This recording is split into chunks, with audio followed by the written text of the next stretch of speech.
19. Now the Lord spoke to Moses and Aaron, saying, This is the ordinance of the law which the Lord has commanded, saying, Speak to the children of Israel, that they bring you a red heifer without blemish, in which there is no defect, and on which a yoke has never come.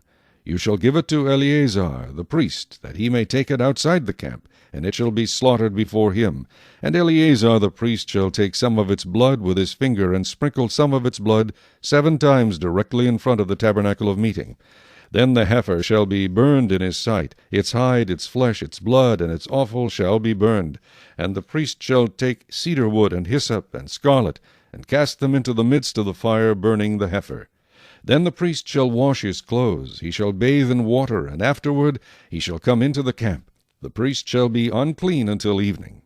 And the one who burns it shall wash his clothes in water, bathe in water, and shall be unclean until evening. Then a man who is clean shall gather up the ashes of the heifer, and store them outside the camp in a clean place.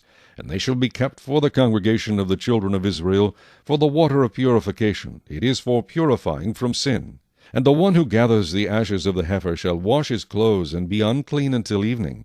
It shall be a statute forever to the children of Israel, and to the stranger who dwells among them. He who touches the dead body of anyone shall be unclean 7 days. He shall purify himself with the water on the 3rd day and on the 7th day. Then he will be clean. But if he does not purify himself on the 3rd day and on the 7th day, he will not be clean.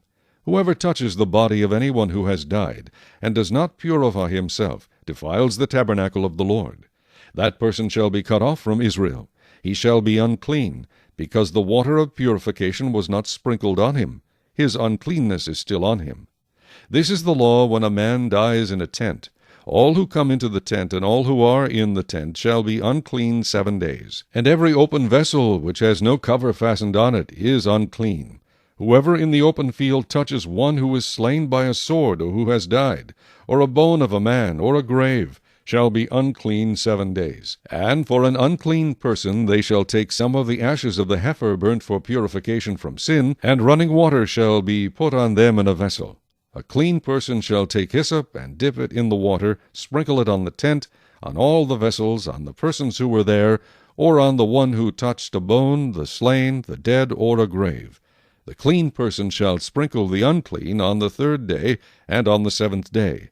And on the 7th day he shall purify himself, wash his clothes, and bathe in water, and at evening he shall be clean.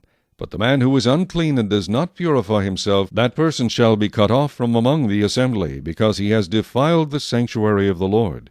The water of purification has not been sprinkled on him. He is unclean.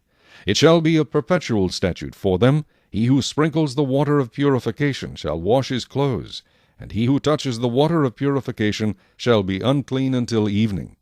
Whatever the unclean person touches shall be unclean, and the person who touches it shall be unclean until evening.